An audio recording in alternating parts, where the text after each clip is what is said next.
Good evening, everybody. Thank you so much for listening. This is Hunter here, and I'm here with Scott. Scott, how you doing, my friend? Ooh, I am triple X You're extreme over here right now. you're you're triple excellent. Is that what you're Yeah, exactly. I saying? couldn't think of a pun There- quick enough. Thanks for that. there- I got you. I got you. So we're Par- here. partially, be- partially because I'm so enamored with this movie that we're about to talk about.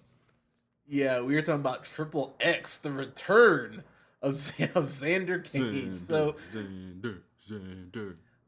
So let's just kind of get this out of the way. Did you see the first Triple X? I saw the first one, and when we were going over the notes a little bit before this, I saw that there was a Triple X State of the Union, which I knew existed, but had completely forgot about. I hadn't seen that one, so I think I've only seen the first one of these.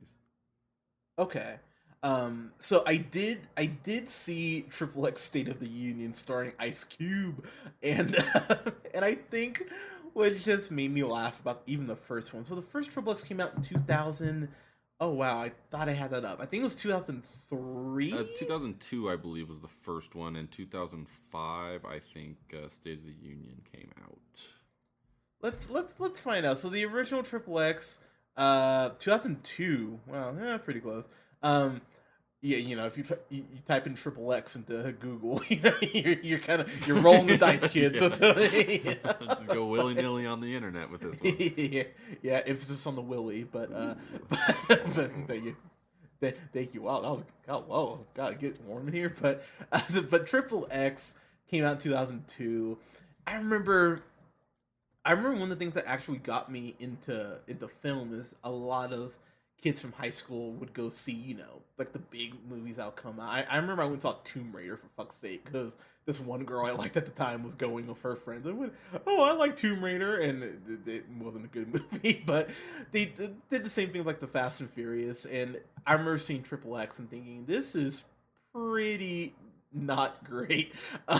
It it would be like if tomorrow they say, "Hey, we're gonna do a movie on Pogs." Like, aren't you excited? Like, it was just, Man, like, I it would was eat just that one. shit up. I would totally go to that. But you know what? It was one of those things where even back in 2002, I thought this is really stupid. There's no reason for this to exist. It's it's it's like if Kid Rock tried to make a James Bond movie. Almost, it's just really. That is It's true. That's just a great description. Thank you. It's just really just high octane and these things that they think are cool that aren't extreme sports as it were. And Vin Diesel, man, it's amazing. So I don't know about you. Did you ever see the Chronicles of Riddick movies? Oh Or yeah, for sure. Yeah, so I love those. I'm a huge fan of those, and I actually think those movies. I actually just rewatched Riddick 2 or 3 months ago. Those movies hold up surprisingly Hmm. well.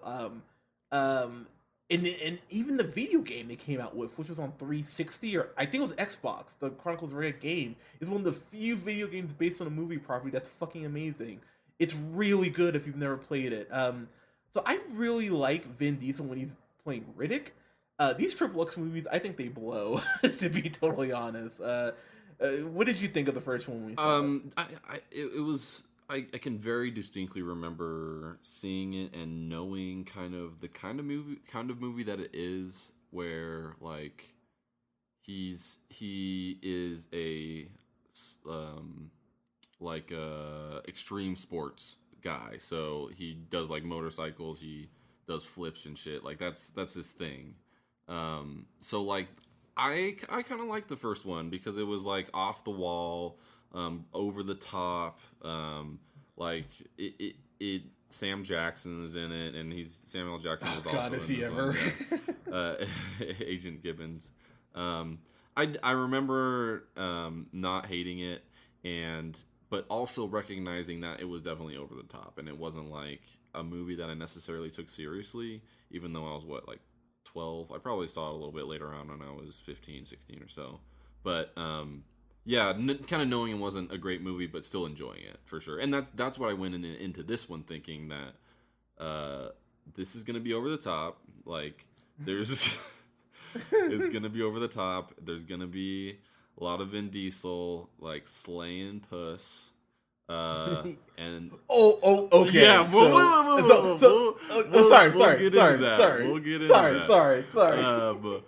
that. And there's gonna be like some action and some like it's a guy's movie. This is a guy's movie. You know what I mean? Like this is like you go out with the bros, watch Vin Diesel kick some ass and fuck some chicks. Like that's what this kind of movie is.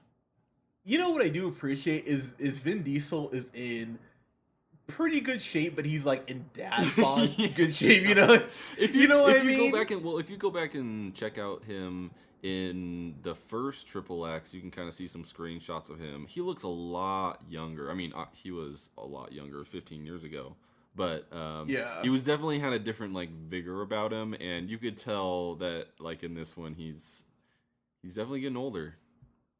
Yeah, I mean, he's extremely aging. But oh man, I'm proud of that one. I'm not gonna lie. Extremely aging. Boom. Extreme. Got you, fucker. Suck a butt. But fuck you, Mother Nature. I'm gonna do this extreme.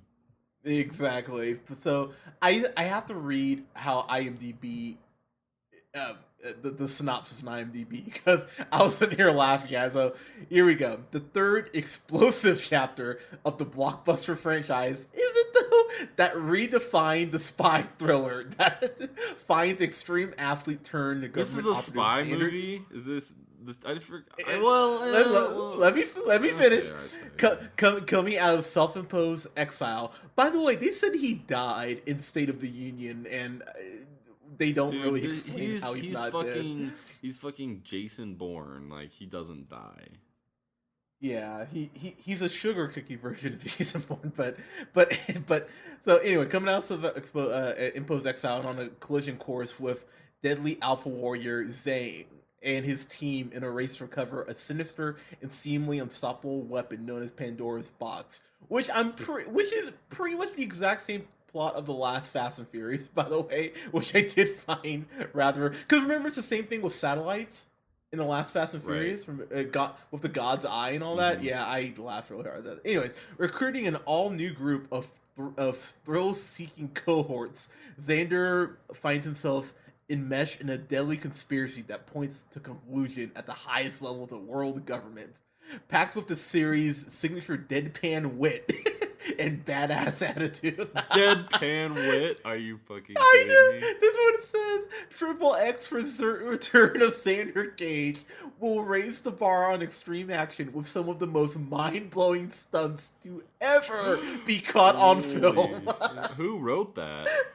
I don't know, but you deserve a gold star. Because whoever wrote that, you amped this movie up way more than the actual movie does. Because, my God, man, This movie, man, I gotta be honest. I think part of it was because I watched this after seeing Transformers, so I might be grading on a bit of a curve here. But I laughed. I laughed really hard. I did too. So. I mean, is it dumb as shit? My God, like I can't express. We even through a 20-minute recording, we can't express how dumb this movie gets at points. So. One of the opening scenes in the movie is Xander Cage. He's like, it's not snowboarding because he's not on fucking snow. I guess dirtboarding. He is skiing through the jungle, right? Yeah. So the movie opens up. He's stealing some shit, which classic XXX. Jumps off a radio tower on some skis. Lands, from jumping 1,000 feet or whatever, skis away through the rainforest, doing tricks and flips. Yeah, and I don't usually get to boast about this, but I knew like pretty early on that whatever he was doing was not like a serious mission. Like that, basically, it's like. The locals fucking love him. Surprise, surprise, surprise. Can we get a movie? Whenever Vin Diesel in the movie, every villager he ever come in contact with, like, oh, sir, Vin Diesel, oh, Mr. Diesel, oh my God, you are the. They might as well be doing that, just like, oh, Mr. Tibbs, Exactly, worship him. But yeah, the opening scene of him, like, it's completely ridiculous, and I called it when his mission was to turn on a soccer game. Essentially, I was like, oh, sorry. Did you just say it's ridiculous? Yes, you know what? Better than the writing in this movie. But yeah. So he's on this crazy mission to steal, basically like a signal jammer, essentially. The mother of all hacking systems. Like, so Samuel L. Jackson's character Gibbons, somebody lands a satellite in the cafe where he's at and kills him, right? So basically the whole movie is, and it was because of this one hacking device. So the whole movie is Vin Diesel's Xander Cage is out to get that device, and the government wants him to do that. I mean, the government's in everything, it's the government. But that's the entire movie. Like, and all the tidbits that go with it. But that's the entire plot, really. Yeah, no, that is basically it. And I will say right now, so Vin Diesel Xander, he drops this line to this little kid who goes like, we can see the soccer game, or something to that effect. So Xander says, I had to write this down because I was laughing so hard I had to pause the movie. Xander says to the kid, the world is big, but it fits in your heart, so take it with you always. I went, Jesus Christ. And this is all in Spanish. Like, he's speaking Spanish to this kid. Yes, dude. He's a man of the people, Hunter. What can you say? These are his people. Scott, I was crying. I was like, you've got to be. And this is 15 minutes in. Keep in mind, it is so early on. And the movie, that's the thing. The movie pretty much lays all his cards on the table. Goes, hey, you can either roll with this or be mildly entertained, or you can be a sourpuss and be really pissed off. And the thing is, if you're a sourpuss about this and you were pissed off, I can't blame you, because it's the movie. Most of you guys have listened to us for quite a while. When calling on movies, sometimes let's go derp. It's pretty much that sound for an hour and 10 minutes, because there's nothing here that makes sense. He's riding a bike underwater at one point, and I went, my God. Their motorcycles turn into jet skis. They're surfing on motorcycles at one point in this movie. Like, there's, like I said, we talked about it a little bit before. There's a level of expectation with this movie, right? Like on the poster of this thing is him. Like, if you look up the IMDb page, the XXX Return of Xander Cage, he's riding up a wave in the poster. So you like kind of know what you're getting yourself into, especially if you saw any of the past the two movies. But I don't know. I feel like you might be going here. But I think this falls under the category of like a so bad that it might be entertaining movie. Because at a certain point, like, I feel like I could definitely rip this movie to shreds, and it should be, because it's not a good movie. But I think it's one of those, like, Vin Diesel's old and trying to get some last punches in. I don't know. It's only, I think it falls under that so silly that it's funny. No, for me, this is the total opposite of Transformers. This was something that I was entertained by, and the thing is, maybe, and God, I don't want to go off on Transformers again. We just did that for an hour, which you can check out on SoundCloud. But anyways, this is one of those movies that falls in that category, because I never felt insulted in the sense of, like, there wasn't some racist shit or something. You know what I mean? Like, I never felt insulted on that level. The movie pretty much says, hey, we're full of shit. We're very aware of it. Do you want to go on this ride, or do you want to be, just be a sourpuss about it. And his crew, whether it's and God, there's so many people in this movie too. I was like, good God, I was like, why is this castle so long? But his crew, Tennyson Torch, I think was one of the guys who's like the driver. He just crashes in the shit. That's his thing. We had oh God, what's her name? Ruby Rose is in this, and I don't know what is dude. She is just, and I haven't watched her in Orange Is the New Black. I heard she was actually pretty like good in that. I don't know what is. She captivates me. She has a look about her. She's really hot too, but I mean, she just has this deep blues. Yeah, she has a very unique look. I would prefer that they get her out of playing the angry lesbian, because I feel like that's the role that they will put her in. But I don't know, man. I watched this, and is it good? No, it's really not. The opening scene of this movie, Scott. So they point blank say they have this new guy. What's his name? Samuel Jackson's character, Gibbons. He's talking to the ex-soccer player, and the little kind of name, the name screen pops up, Suicide Squad style, for this kid he's interviewing, and it says there something along the lines of, "Oh, thought he was being recruited for the Avengers." I went, "Wait, what?" I was like, yeah, they're like these 3 facts pop up about each one of these characters that are in his Merry Men that he recruits or whatever, and they all have their little things.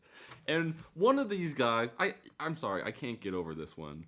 His special talent or his special skill literally says like party starter, right? Party, yeah, like having a good time, and that's XXX recruits a fucking DJ for his team of assassins or whatever, like for this mission. Like, that is some unbelievable shit right there. Like, that's something that I couldn't just be like, oh yeah, it's XXX. I was like, oh man. And that was like his only job. There was one scene for him in this movie, and where it's of course wherever they go, like this, they have to go find Donnie Yen's character Zhang, I believe. They have to go find this one device, so they go way out to the Philippines in this remote island, and it's basically like Club Island, Getaway Island, and so basically the one scene for this DJ character. Let's see what I'm trying to find his name here. Basically the one scene for him is to like pump up the crowd so much that the bad guy gets lost in the mess, and that's it. That's his whole role. And I can't. That's one of those ones I can't get past. I'm sorry. Yeah, this was just, I don't know, man. So the thing about this movie is I was never angry at it. I just kind of was rolling my eyes a lot. I never was pissed. I just kind of sat there and thought, this is pretty insane. And the fact that you're trying to get me to take this, and the movie knows, that's the other thing. To its credit, this movie is very aware of what it is. So Samuel Jackson, his character Gibbons, he's in this, it's like a Chinese restaurant with this kid he's trying to recruit, and these people break in, and the guy is like, yeah, I'm not, I can't do this, I'm not material, whatever. So Gibbons is being held at gunpoint, and this guy he's trying to recruit kicks a napkin over into the guy's face. It's Neymar Jr. He's a famous soccer player. He's like one of the best soccer players in the world. Scott, and then right after that, Gibbons goes, goal!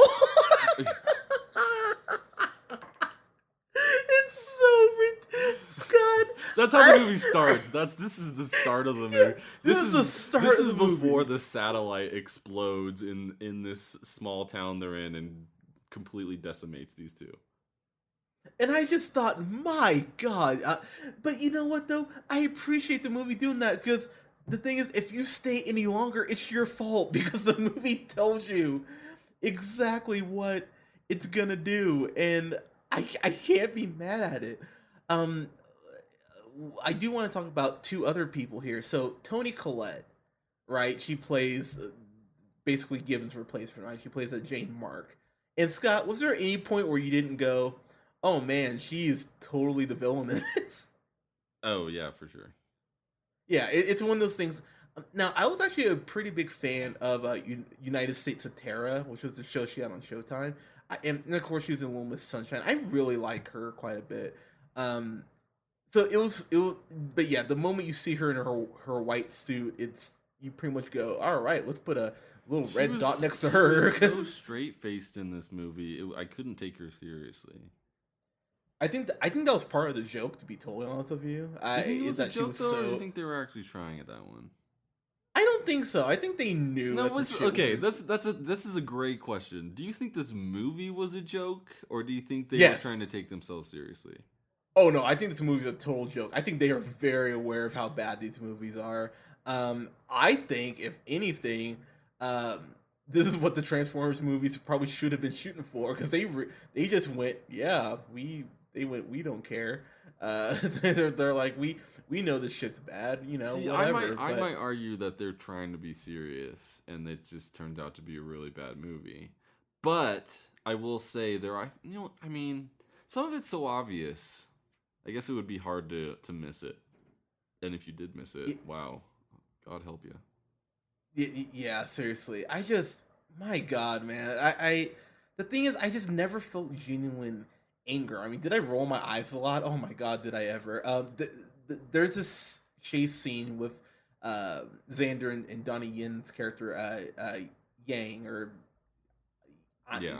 Zhang. However you say it, but they're racing each other on like bikes that turn into jet ski. It's not really clear. They're, but then they're racing motorcycles, and they transform into these they have like skis on the bottom of them, so that they just that's right. Yeah. become like these little jet skis, and then they surf on them, of course. Yeah, because why wouldn't he? And sorry, I was I'll laughing. just- Like that part made me laugh. Like I was laughing during that entire scene. So you know what's funny is Donnie Yen. I really like him. Yeah, I liked for him in sure. this. I mean, and the thing is, he's a naturally charismatic guy, and when you're that charismatic, I mean, fucking ask Will Smith. If you're not a great actor, that hides a lot of your flaws. And Donnie Yen, I actually think is a good actor. His English is really good, actually, too. I mean, better than Will Smith probably. But He was a good villain for sure. yeah, but his the one thing that killed me, and it's not even Donnie Yen's fault, but they did so many quick cuts with Donnie Yen at points, it was hard to appreciate his action scenes. And I'm just sitting there thinking, God, this guy can actually fight. Stop quick cutting so quickly so I can actually, appreciate it. But yeah, I thought Donnie Yen was actually really goddamn good, actually. God, what else what else was I about to say? Oh, so we wanted to talk about Vin Diesel as far as there's this scene where he just ends up fucking 8 girls like it's nothing. At It's least like, 8. Like Yeah. he shows up and asks for info from this one chick, and then like 10 other girls show up out of nowhere. He's like, "Hey, it's good to be me." Yeah. And then like that's it. Like it just happens. That's who he is. The locals love him, and the women, the men want to be him, and the women want to fuck him. Like Yep, exactly. it's a good life being Xander. Yeah, and you know what's great is I think the reason why I truly believe this is a joke is that even his tattoos are fucking stupid. By the way, there's this point where he's showing his tattoos off to Serena, who's played by I'm gonna butcher your name, sweetheart. I'm sorry. The Pika Banducon. Paducone. Yeah, we'll roll with that. they're like comparing tattoos, and I was laughing so hard because you see Vin Diesel's dad bod. He's like, yeah, look at these really terrible tattoos, whatever. Well, I thought it like, was actually kind of funny that he kind of made fun of himself because, like, no, I did he too. shows him, Yeah. like, Vin Diesel has, like, a nipple tattoo, basically. And, like, he pulls up his shirt and shows her and is like, some of them you regret. So I thought that was kind of good for, like, funny for him to acknowledge that. Yeah, I do actually. I actually agree with you. One thing I did appreciate is, and I think we're gonna disagree on this. I think you probably hated this. I liked it. So Nina Dobrev, right? She of course is in the Vampire Diaries, Let's Be Cops, Perks of Being a Wallflower. She plays the girl Becky, who's basically the Triple X program's Q, is how I would like equate her. She was awkward, but I don't know if it's because I just love Nina Dobrev and she's not bad to look at all, or if it was the character. I think it was a little bit of both, but I don't know. Her humor, it was awkward, but almost like it was almost like Lonely Island awkward, if that makes sense. Like it was like she knew she was being awkward, but she just kept running with it, and I don't know. Yeah, I see where you're. I think she played that role very well. She definitely she owned it for sure. Yeah, I just I don't know. Like I don't know, man. She worked for me, but I mean, did you enjoy her in this? Or? Yeah, no, I think, like I said, I think she owned her role. I feel like I didn't really like that character per se. Like, I feel like it was just kind of a pawn in the movie, but like I did feel like she definitely nailed it. Like, I feel like she was. I don't know. I kind of kept going back and forth in this movie where things would kind of piss me off, and then like they would do like some silly acrobatic action scene, and it would kind of make me laugh a little bit and be like, this is just XXX, you know. And so that was kind of where I was at most of this movie. I mean, but the whole entire time not really taking it too seriously, which I think says a lot about this movie. Yeah, fair enough. And I will say DJ Caruso was the director on this. He's done some decent shit. He did Eagle Eye, which I thought was okay. He did I Am Number 4, which I was actually surprised at how much I liked that. And then he did the remake of Rear Window starring Shia LaBeouf, Disturbia, which I was not a huge fan of. I thought it was fine, but he's done a lot of mess stuff, like this real kind of like. He did a little bit of Smallville, an episode of Smallville. Yeah, I mean, so you know, yeah, I fucking love the Shield. Yeah, Smallville, don't get me started. But I mean, you know, it this is fine. I mean, I don't know. that was the thing. I wasn't. It never pissed me off enough. And like I said, part of it is probably the fact that, let's be honest, Transformers came out recently, and this apparently made like $345 million worldwide when it was all said and done on a $85 million budget. So they're moving forward, thankfully, Scott, with a XXX4. Don't worry. See, I'm getting. Oh, I guess this is as of March 3rd. Gross is 44 million. So you're saying? I'm sorry. Was it at now? Oh, I was including worldwide. Yeah, U.S. was only 44, but worldwide included take was 345 million. So. Those internationals, they love some Vin Diesel. They love some good American action movies. You know. They do, man. So I mean, I don't know, man. I will just say, whatever. I mean, is this good? No. Was I entertained? Yeah. If it wasn't for its budget, this would be on TNT. We say this all the time, but this would be a TNT movies for guys who like movies. Triple X, Return of Channel for guys.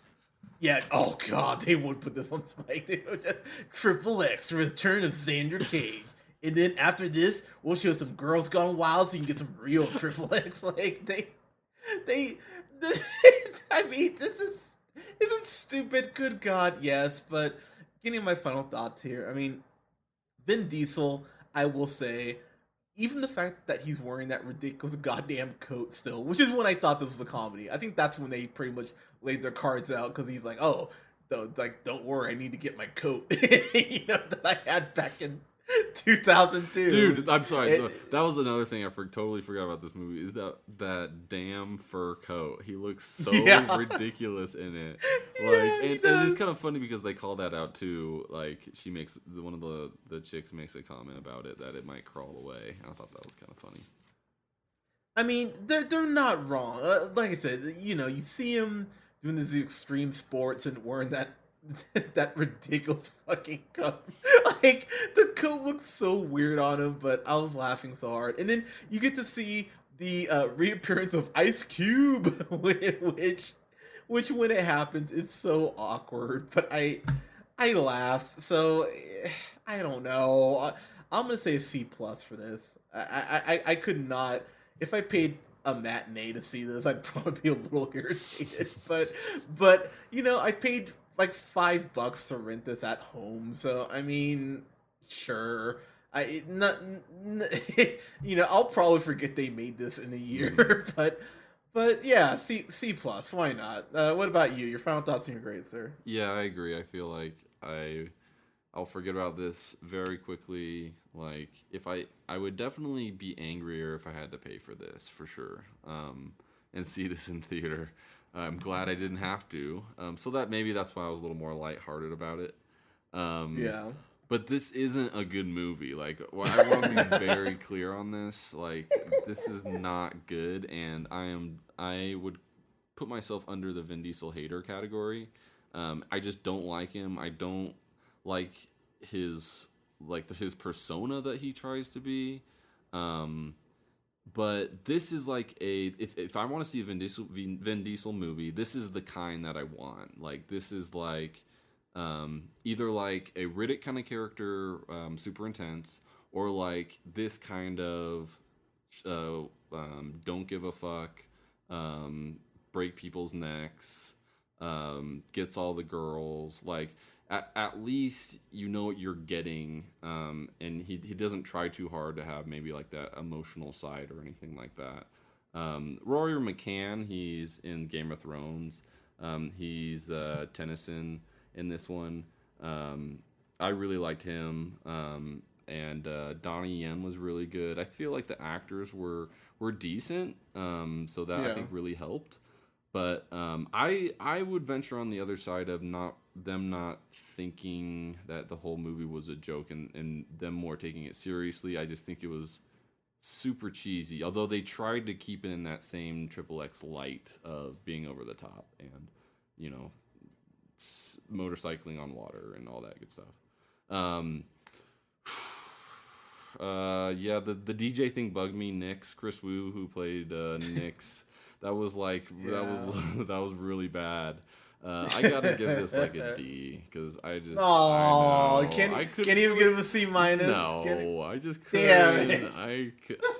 I can get it past it. Some of these movies I can get past and be like, okay, that was just so silly, it was dumb, but that was not this movie. Like, it was sort of there, and there was part I was laughing at it, but I was like literally laughing at it, like that the attempts it was making to like be suave or be serious or to be over the top. It was not good and not good. But it didn't make me angry, so that's why I kept it above like maybe an F or go fuck yourself. So yeah, I mean, if I see it on TV, I might watch it a bit to get a few laughs. But this is your Vin Diesel movie these days, folks.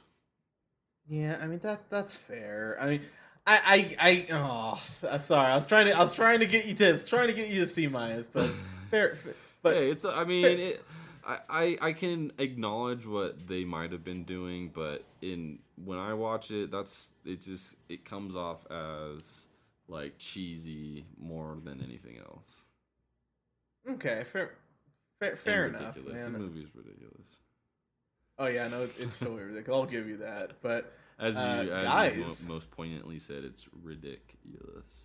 Exactly. But guys, what did you think of XXX if you happen to be lucky enough to see it? Let us know in the comments below. Like us here or follow us here on SoundCloud at The Real Pineapple 775. You can now find us on Podbean at The Real Pineapple.